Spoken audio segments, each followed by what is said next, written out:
Hello, everyone, and welcome to this week's edition of Lunacy with Colleen Marie. I am your host, Colleen Marie, embodied astrologer.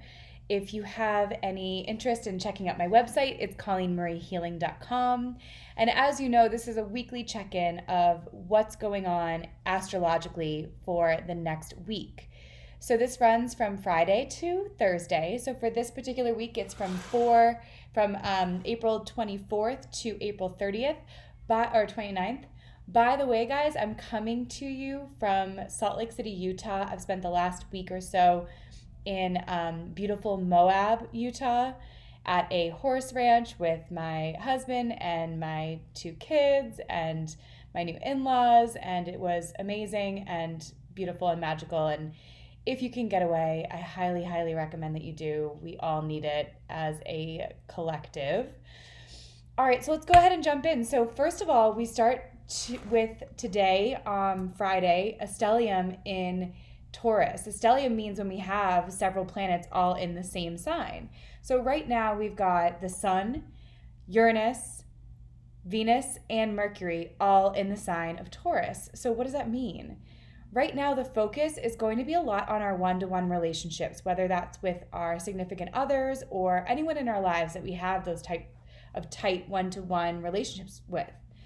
And the question around this is, am I being authentic to myself while also honoring the needs of those around me and those that I'm in relationship with?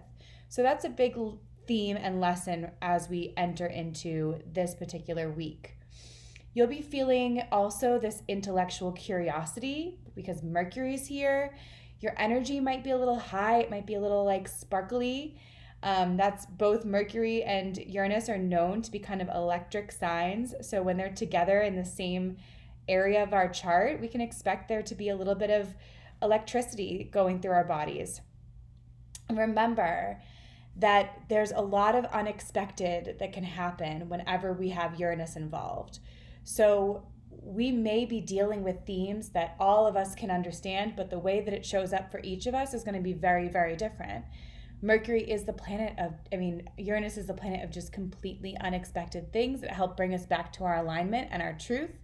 So we're going to just be aware that as we go through these seemingly difficult things, it actually could be helping us create better alignment in our lives. And we are in Taurus season, so a lot of these unexpected things may have to do with the things that Taurus is all about, right? Issues around money, security, and all things Venus, because Taurus is ruled by Venus. So Venus involves art, beauty, fairness, love. All those things are going to be highlighted in the coming days. The moon on the 24th will be entering the sign of Libra, which also happens to be ruled by Venus.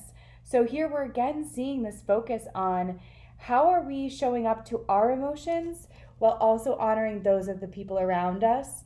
How are we connecting to beauty and peace and love? And all of that's going to be really important as we head into the full moon that's coming on Monday. Mercury and Venus also happen to be square Saturn right now. And this won't last forever, but Saturn is the planet of hard-won lessons and things that take a lot of time to build.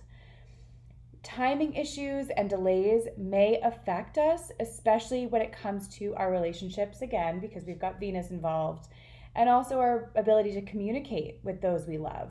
So we might be finding that things just aren't quite lining up when it comes to our timing, when it comes to communication, when it comes to relationships. But this will not last for a long time. And whatever lessons that are coming up as a result of, this square to Saturn means that, if we deal with these things now, they may not continue to plague us as we continue to go through the cycles. So deal with those tough conversations now so you can feel confident next time that these issues arise. And that brings us to the 25th, where we're going to see a lot of the same themes as Friday. And remember, the sun is still linked with Uranus. So expect the unexpected and be willing to flow with it because that will happen. On the 26th, which is Monday, we're going to experience the full pink moon in Scorpio. And it also happens to be a super moon, which means that it's very close to the sun, to the earth, so it's very visible, it's very big. Expect to be able to see it both on the 26th and the 27th.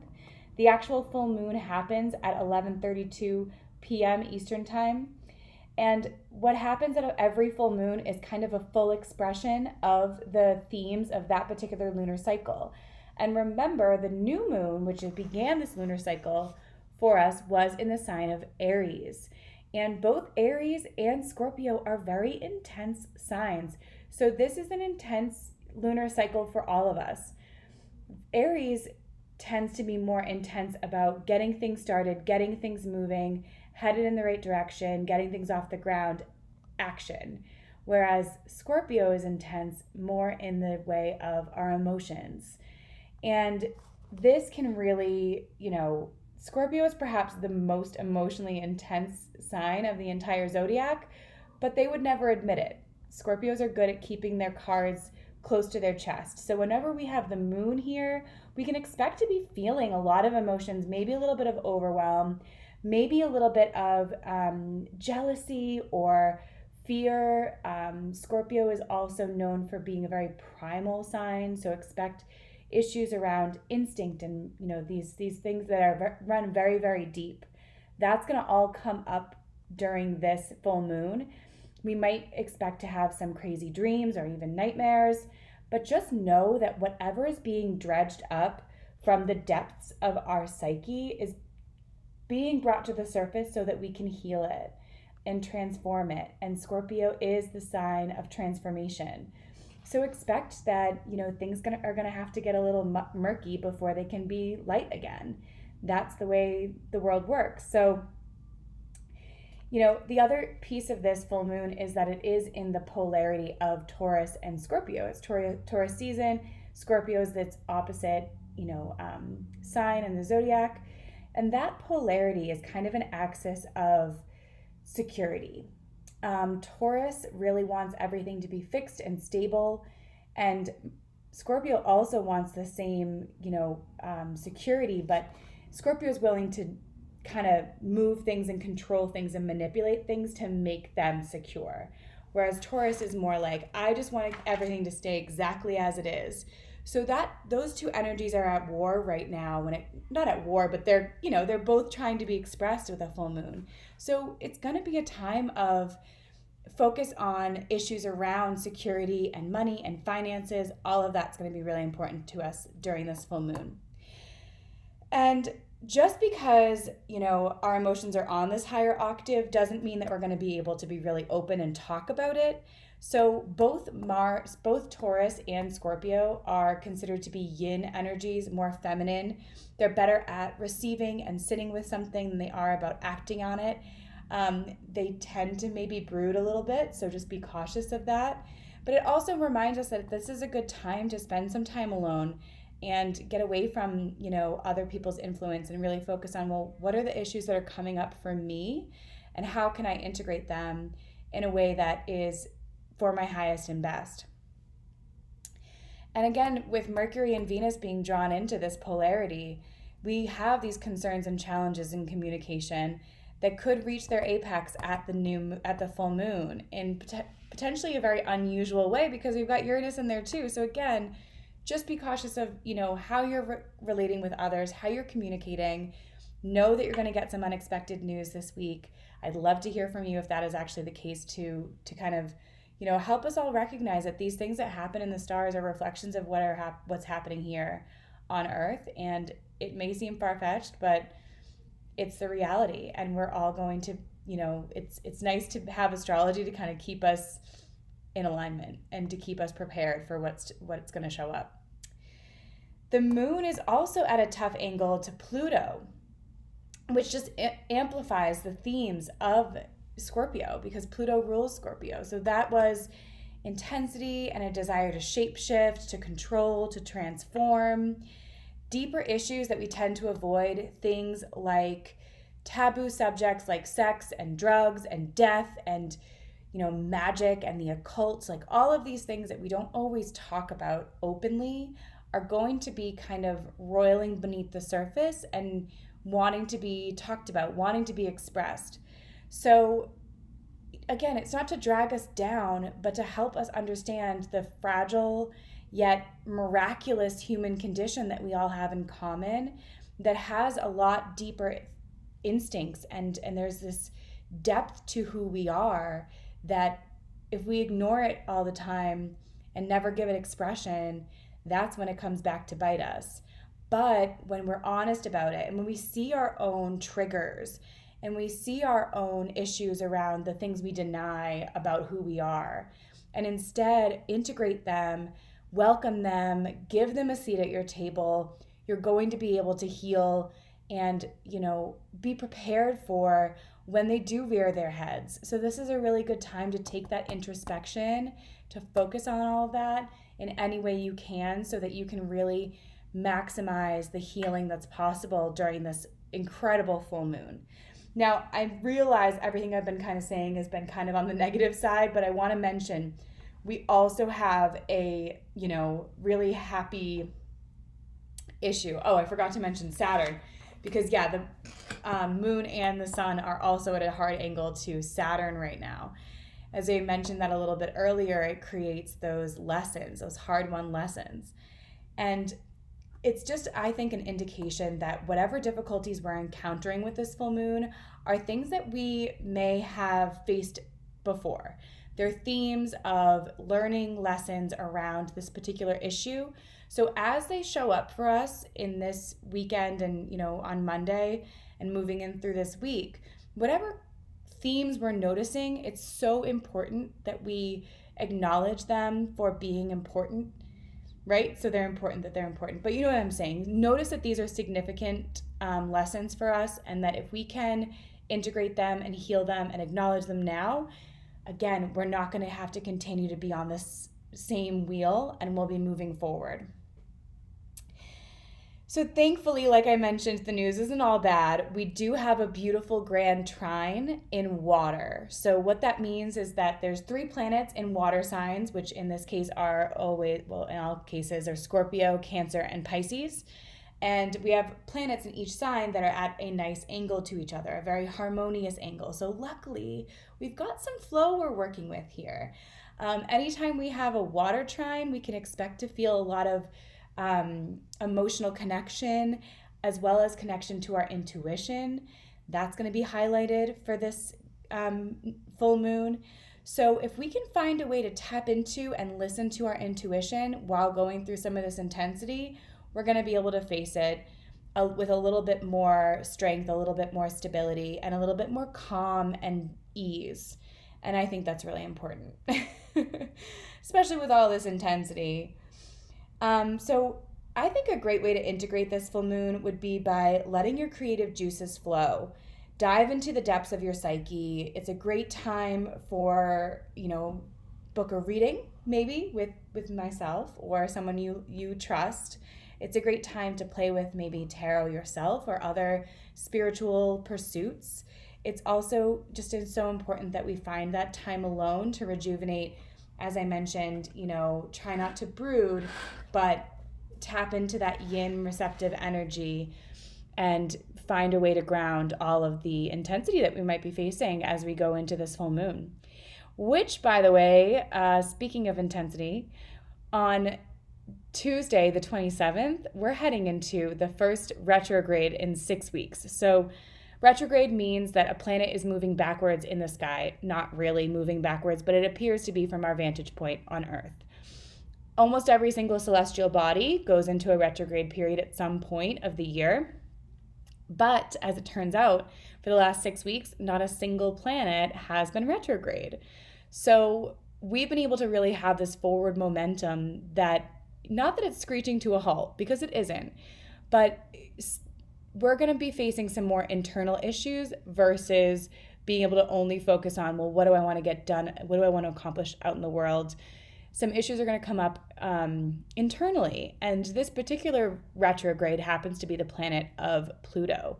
And that is, again, the ruler of Scorpio. So we talked about how Scorpio is all about, instinct and taboo and the depth of the human psyche and, emotional intensity and transformation.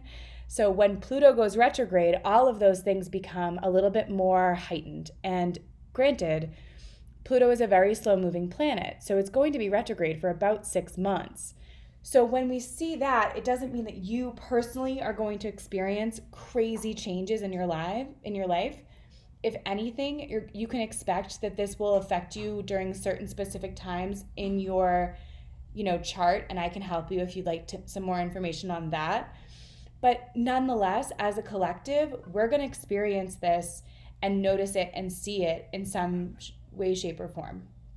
So what does it mean when Pluto's in retrograde?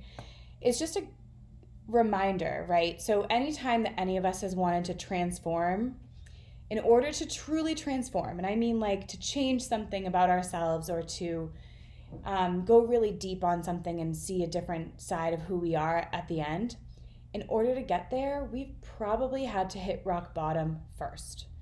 And Pluto is the planet of that type of destruction.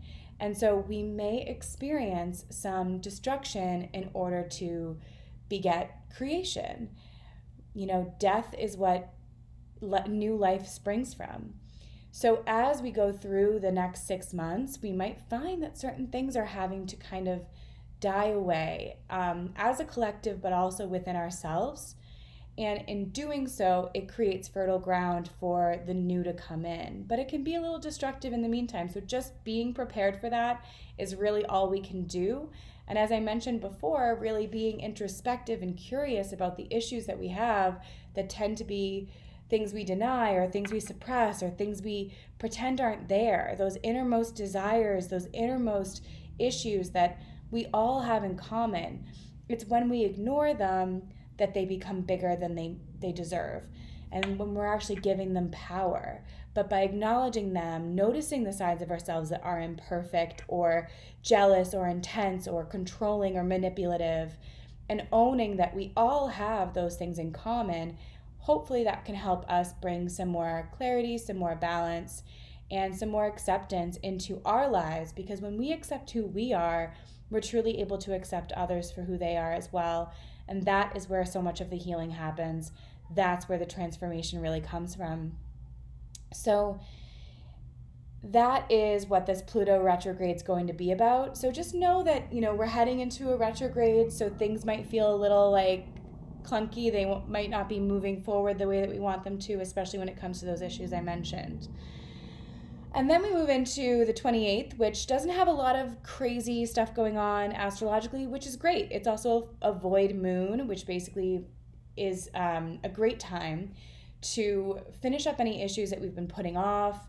It's a great time to, deal with things that we don't really want to have to keep dealing with anymore. So it's a good time to just tie up those loose ends. It's a good time to veg. It's a good time to relax, which brings us into next Thursday, which is the most important day of the entire year, my birthday. So I am a Taurus, and I was born on April 29th, and this particular April 29th is one where you might experience a bit of a rush of creativity. We have Mercury sextile Neptune, which is really a time where we desire to inspire or be inspired. This is a great time where our intuition is going to be strong.